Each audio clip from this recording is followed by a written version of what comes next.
Bonjour à tous, bienvenue pour ce deuxième numéro du magazine, enfin de mon live de l'œil du Vendée Globe. Un plaisir de vous retrouver, vous avez été très nombreux la première fois à me regarder. J'en suis très reconnaissant, j'ai eu beaucoup de commentaires et ça fait plaisir parce que je fais ça avec passion et pour mon plaisir aussi. Donc je suis content de vous faire partager tout ça. Du coup, on va plonger direct dans l'analyse de ce qui s'est passé aujourd'hui avec la sortie du front et bien sûr l'arrivée dans cette dorsale. Donc maintenant, nous avons des bateaux qui sont passés de l'autre côté du front, comme vous l'avez sûrement vu. Le groupe de l'Ouest est passé largement devant, avec Linked en particulier, qui a fait une belle percée. Et puis le groupe de Charlie Dalin, Hugo Boss et PRB aussi qui a suivi rapidement. En fait, ce qui a animé la journée et ce qui m'a motivé aussi à faire ce live un petit peu plus tôt que lundi prochain, parce qu'en fait, les choses s'enchaînent quand même relativement vite, c'est on a vu en fait les bateaux s'approcher d'une zone de molle. Donc là, on les voit progresser et cette zone de molle, on l'avait décrite la dernière fois. On l'avait mise en évidence comme ceci. On la voit progresser en fait vers l'ouest. Et forcément, elle va atteindre en premier ce paquet de l'ouest qui, au final, on va le voir, a misé assez gros sur cette position. Euh, et qui va aller buter dedans doucement et en fait se faire rattraper par les autres. Donc on l'avait vu la dernière fois, elle allait être délicate cette position ouest parce que cette dorsale allait progresser d'une façon relativement imprévue et ralentir un peu la flotte. Donc au final, ceux qui ont gagné à l'ouest au début ont perdu un petit peu dans la journée et ceux de l'est qui avaient pris une direction un peu plus sud pour se protéger du gros temps ont réussi à resserrer, donc notamment le quorum et le paquet de la piscine aussi avec tous les bateaux à dérive. Donc ça va nous amener à l'analyse de la suite. On peut déjà voir sur le tracker du site qu'il va y avoir un vent de nord-est qu'il va falloir prendre dans ce petit couloir. On en parlait la dernière fois. Du coup, on va passer sur Adrena. Et en fait, on voit sur cette présentation qui représente en fait le vent le long du routage, que ce vent de nord-est va tourner et ils vont devoir effectuer un empannage vers les Açores avant de descendre vers une tempête. On va regarder ça, qui s'appelle Theta, où il y a du vent assez fort. On va se faire un petit replay ensemble.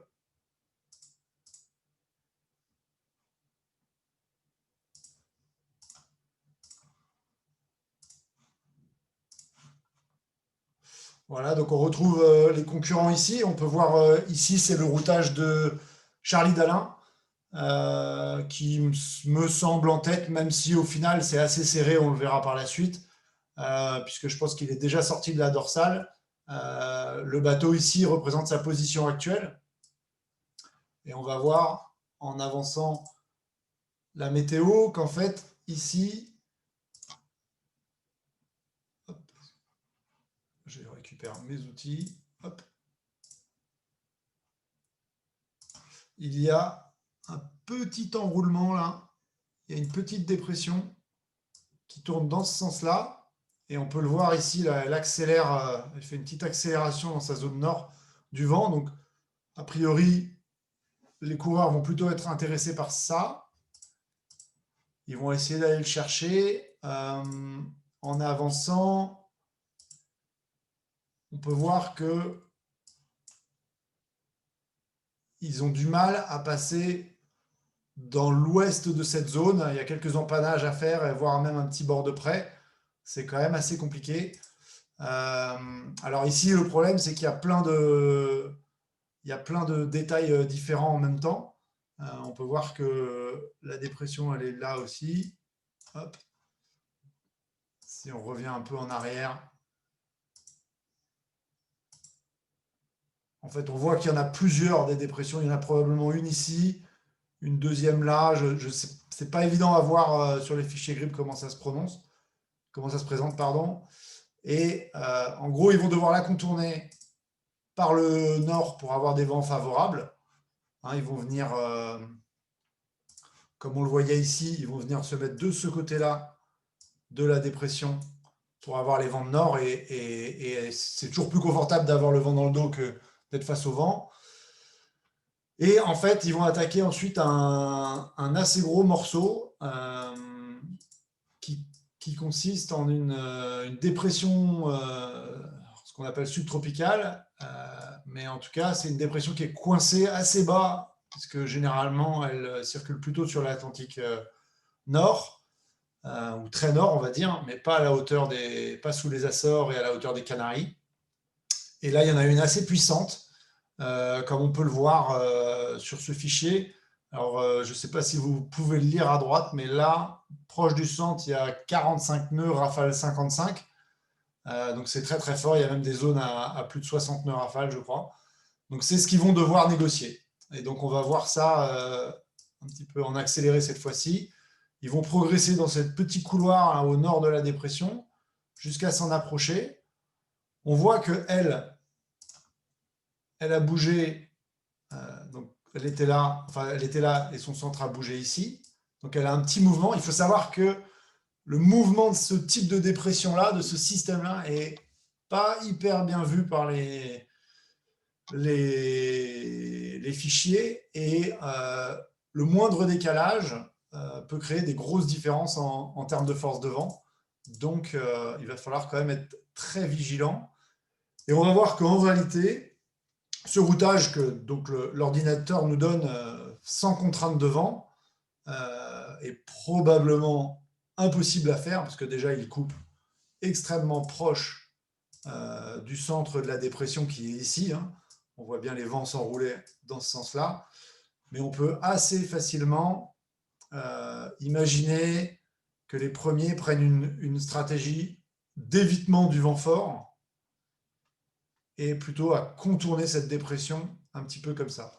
J'ai essayé de le simuler, c'est pas évident, le logiciel il apprécie pas trop qu'on joue avec ça, surtout que bon ça se déplace et c'est pas facile à gérer pour lui, mais en gros on peut imaginer que cette zone-là est totalement interdite à la circulation. Il y a des vents à plus de 60 nœuds, on n'ose pas imaginer que qui que ce soit mette le nez là-dedans. Donc ça va être quand même super intéressant. Euh, on peut, on peut imaginer donc qu'ils prennent et qu'ils fassent un grand tour et ensuite qu'ils viennent chercher un vent un peu plus faible en dessous. Et en dessous, la situation est un petit peu plus claire, mais il y a peut-être des zones de molle, mais on verra ça probablement la semaine prochaine, parce que là, on est déjà vendredi. Voilà, donc une situation difficile, difficile à gérer parce que le couloir de vent pour y accéder est petit. Comme on l'a vu sur la situation actuelle, euh, on va dire qu'ils sont là à peu près. On va voir quelle est la météo. Pardon. Ils sont là et en fait on peut imaginer que certains bateaux, notamment ce groupe-là qui avait l'air de déjà souffrir dans, dans les vents faibles de la dorsale qu'on voit très très bien au-dessus là en bleu. Les vents sont hyper faibles, donc pour s'en dégager ça va être dur, surtout qu'il y a sûrement de la mer avec des vagues, donc ça remue beaucoup le bateau, c'est pas très efficace. On peut imaginer que Thomas s'en sort pas trop mal. D'ailleurs, j'ai un petit routage pour lui à mettre. On le voit là en bleu. Je ne sais pas si vous le voyez bien, c'est pas très contrasté. mais normalement, il devrait réussir à sortir de la dorsale et son décalage ouest lui permettrait de se retrouver à peu près en même temps que Charlie. Alors bien sûr, ça reste un petit peu de la théorie parce qu'il faut quand même qu'il arrive à s'extraire de l'anticyclone dans lequel il est un tout petit peu plus englué. Mais il serait dans les mêmes temps que Charlie en bas. Donc c'est quand même top, on va avoir une belle régate. Et bon, le groupe est serré hein, après parce que les principaux concurrents, par exemple derrière le groupe de Charlie, ils avaient une dizaine, voire ouais, 25 000 à peu près, 30 000 pour Sam avec l'empannage. Donc ça reste des groupes assez serrés, ça va nous donner une régate intéressante. Ce qui est pas mal de voir aussi, c'est quand même les bateaux qui ont fait l'option sud, on va l'appeler, qui s'en sortent pas trop mal. Alors là, il faut se rappeler qu'on compare des bateaux à dérive, à des foilers. Donc forcément, c'est normal que les foilers soient devant, on va dire. On ne peut pas exactement dire que l'option des dériveurs était mauvaise.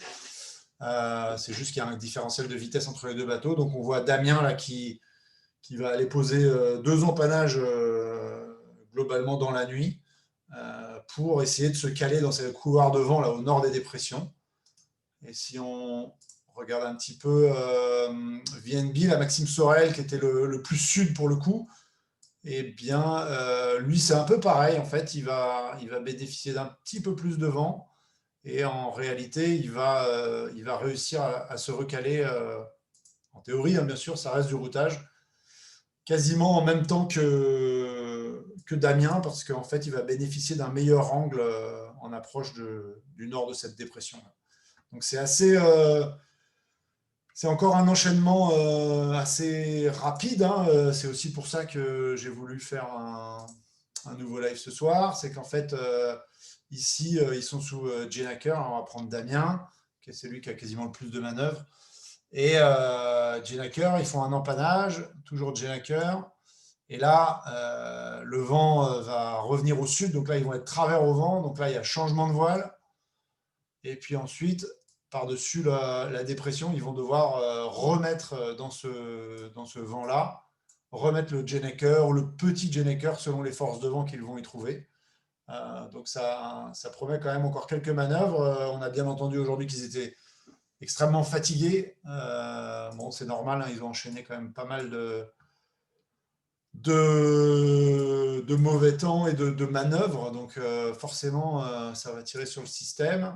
Une dernière chose avant les questions que je voulais regarder, c'était en fin de compte un petit peu les écarts qu'on va pouvoir avoir, puisque ça va commencer à creuser. Les foilers vont avoir des conditions quand même un petit peu plus propices. Et en sortie de la dépression, donc je rappelle hein, que là, la route, elle est très théorique. Il faudrait passer beaucoup plus dans l'ouest. Mais en gros, voilà, ça va commencer à s'allonger et les foilers sont environ à 5 jours de l'entrée du Poteau Noir, sur une route beaucoup plus directe en plus. Et les bateaux à dérive sont environ à 6 jours et demi. Quoi. Donc on risque d'avoir une bonne journée et demie de différence à l'entrée du Poteau Noir. Voilà, ça promet encore une belle bagarre, tout ça. Et puis, pour une petite note, pour les bateaux un petit peu plus en arrière quand même, je reviens à nouveau derrière, mais c'est vrai que ça va être compliqué puisque cette molle, cette dorsale, elle va quand même bien les coincer toute une partie de la nuit. Et ils vont essayer de gagner dans le sud, donc on verra quand même des écarts se créer à l'arrière de la flotte. Alors, on va prendre une première question. L'attention se porte sur le passage. Alors, question de Vincent Prévost. L'attention se porte sur le passage de Theta, mais pour les premiers, son contournement offrira-t-il des opportunités stratégiques? Bon, c'est un petit peu couvert, mais effectivement, la seule opportunité que je vois, c'est dans la façon de contourner cette dépression. C'est de recaler la météo à nouveau. C'est pas trop capricieux. Voilà. Voilà, donc ça va être en fait ceux qui arriveront à serrer le plus on va redessiner dessus, mais ceux qui arriveront à serrer le plus proche de la dépression feront moins de distance. Malgré tout, il ne faut pas se retrouver avec du vent de face ou quoi que ce soit. Donc, en fait, on va peut-être voir des choses comme celle-là.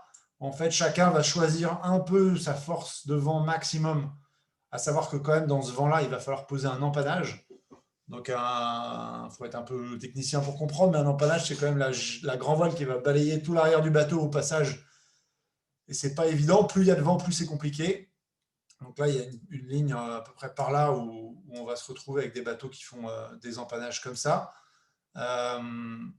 Donc ça va être compliqué à poser. Voilà, il y aura plusieurs stratégies de choix de voile, à quel point ils rentrent dans l'œil de cette dépression, mais j'ose pas imaginer qui que ce soit aller dans plus de 35-40 nœuds de vent, parce que ça va commencer à être chaud, et comme on l'a vu, bon, même si là c'est pas face au vent, face aux vagues, la casse peut très vite survenir, et là on est dans un scénario pas vraiment habituel, on va dire. En tout cas,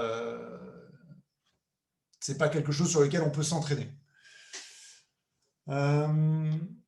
Deuxième question, qu'est-ce qu'on va choisir? À partir de quand est-ce qu'ils vont commencer à étudier? Alors ça c'est Alexandre Rozon. Quand est-ce qu'ils vont commencer à étudier le passage du poteau noir? Alors, il y a plusieurs questions déjà sur le poteau noir, mais on peut regarder ça ensemble. Alors, le poteau noir, il faut savoir que c'est cette zone-là en bas, donc forcément mon fichier météo va pas assez loin, mais c'est une zone très molle où se rencontrent les vents du nord. On va se faire une petite flèche en rouge, mais en gros, les vents du nord qui viennent de l'hémisphère nord, en tout cas, qui viennent comme ça, et les vents du sud, là on voit quelques flèches qui viennent comme ça. Et en gros, l'idée de ce truc-là, c'est qu'il crée une zone assez molle. Voilà, plus molle, on va dire proche de l'Afrique, ça c'est la théorie, et moins molle, moins faible en tout cas, enfin plus de vent dans sa partie ouest. On a des points de passage théoriques généralement pour sur lesquels on travaille. Bon là on est, alors attendez, il faut que je sorte de mon outil. Là, on est par 25 ouest environ, 25 et demi. Généralement, on a une porte entre 25 et 30 ouest, ça dépend. Généralement, sur les dernières courses, c'est passé pas mal à l'est, donc j'ai préféré mettre un point à l'est. Il faut savoir qu'à cette distance-là, ça ne change pas grand-chose. En tout cas, ce qui va leur importer, c'est de trouver le bon bord ici. On va voir ça avec, on va faire un petit peu de nettoyage.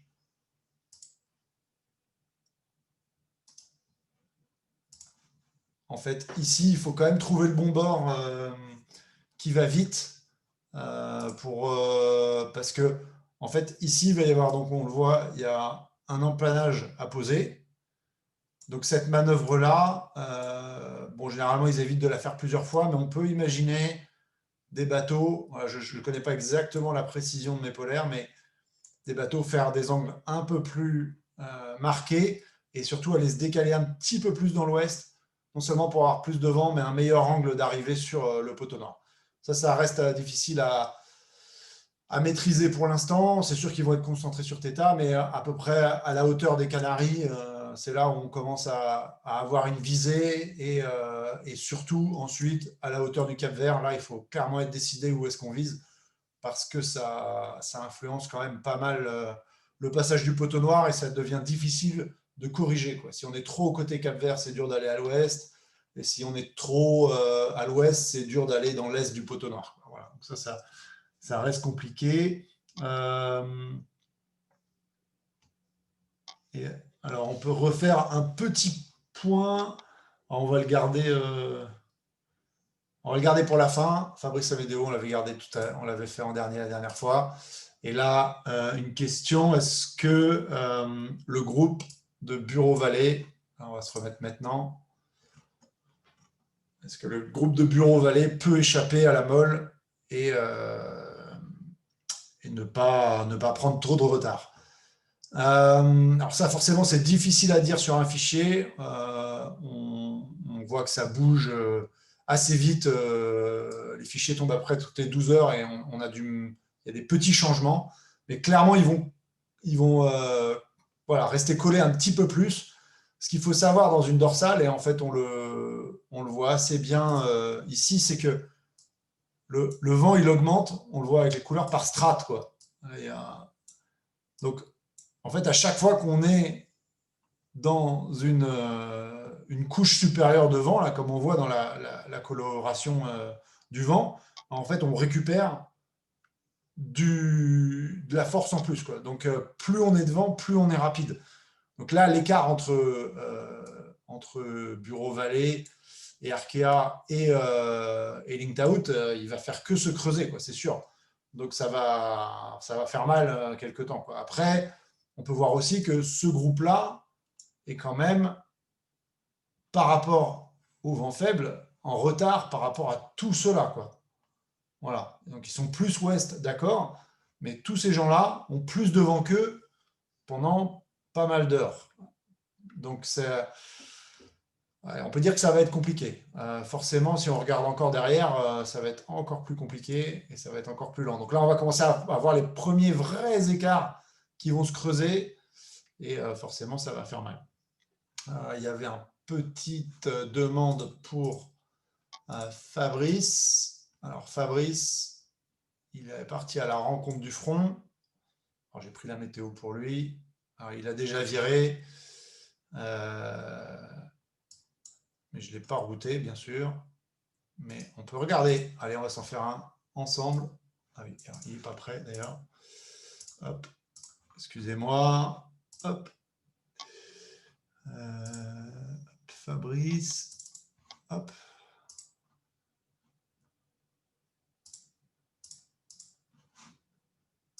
Ah, là c'est du live, hein, pour de vrai. Ça va peut-être être un peu long. Et on va voir le routage se faire en même temps. Donc en fait, ça va me permettre de vous expliquer sur le routage. On voit que ça va être un peu dur pour lui, mais en fait, on va attendre que ça se dégage un tout petit peu des autres. Voilà. On voit tous ces traits qui sont faits les uns après les autres, en espèce d'arc de cercle. Et en fait, c'est l'avancée du bateau toutes les 2 heures. Donc on voit la météo qui défile, et on voit le calcul qui fait avancer le bateau toutes les 2 heures. Et on voit par exemple quand c'est très resserré, c'est-à-dire que sur 2 heures, le bateau n'a pas avancé. Par exemple, ici, là, on voit que ça coince. Donc ça nous représente des zones de molle assez intenses, donc on a envie d'éviter, quoi. Et donc on voit le routage avancé. Là. Du côté des Canaries, il y a une bonne avancée. Aussi par l'ouest. On va voir où est-ce que ça se termine. On va pouvoir faire une étude de cas sur Fabrice. Voilà, on voit le routage qui va arriver au bout. Donc c'est des routages assez longs. Il faut bien imaginer que la météo à la fin n'est pas très précise, mais dans ces scénarios-là, la météo, on va dire sous les Canaries, c'est de l'Alizé généralement, donc ça ne change pas grand-chose. Alors qu'est-ce qu'on peut voir? Excusez-moi, je vais encore cliquer sur un autre. Ça va arriver. On peut voir que le routage lui propose de relancer vers le nord et d'aller rechercher un front ici, là, probablement 2 fronts. On voit les pics. On peut imaginer qu'il ne soit pas tenté par cette option, surtout qu'on a vu qu'aux Canaries, ça avançait bien.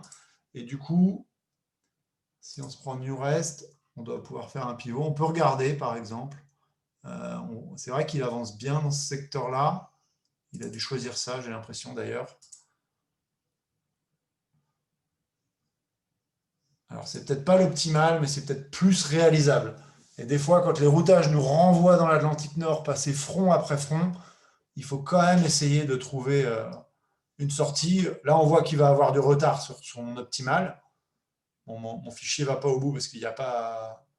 Le fichier de vent ne va pas au bout, mais ce qu'on va pouvoir voir, on va se l'afficher tout de suite, c'est le vent qu'il va avoir. Et on peut peut-être regarder par rapport à cette dépression qu'on voyait, θ là, qui n'était pas très jolie.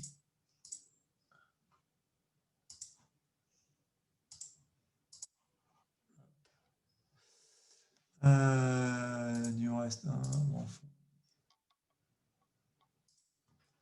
Ouais, donc la dépression après le passage des autres, ça va être un petit peu plus facile parce qu'en fait, on voit qu'elle va venir mourir vers,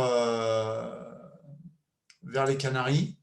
Et lui, quand il va passer, il va apparemment, mais bon, c'est un petit peu loin dans le temps hein, quand même, là, on parle de lundi, il va pouvoir utiliser un tout petit peu de son vent et ensuite bifurquer sur un bord sud vers l'Afrique. Donc avec ça, est-ce qu'il recolle? Ben, forcément, il doit être assez loin, mais c'est pas désespéré, hein, il a un bateau rapide. Et là, on voit le routage de VNB. Appici, il était avec VNB. Voilà, donc on peut dire que mardi prochain, il a 100 000 de retard sur la tête des non-foilers. Enfin, voilà. Bon, bien sûr, j'ai pas routé tout le monde, mais c'était quand même, c'est quand même indicateur, un bon indicateur, et je pense que c'est quand même quelque chose qui doit être capable de rattraper. Les premiers non-foilers, peut-être pas, mais ceux du début, ceux de la fin, sans problème. Voilà. Je crois que ça sera tout pour ce soir. Vous avez un nouveau pointage qui va tomber dans 4 minutes. Et donc, on va pouvoir regarder à quelle vitesse sont allés surtout les bateaux de l'Ouest. Est-ce qu'ils ont réussi à se sortir de cette dorsale et à engager le pas? On pense surtout à Thomas. Est-ce qu'il va réussir à garder le contact avec Charlie? Voilà. Tout ça va être très intéressant. Merci à vous tous d'avoir suivi. Le prochain live, cette fois-ci, c'est sûr, ça sera lundi soir. Et après, avec les longueurs un petit peu des Alizés, puis de l'Atlantique Sud et du Vendée Globe, ça sera toutes les semaines. Merci à tous d'avoir suivi. À une prochaine fois. Au revoir.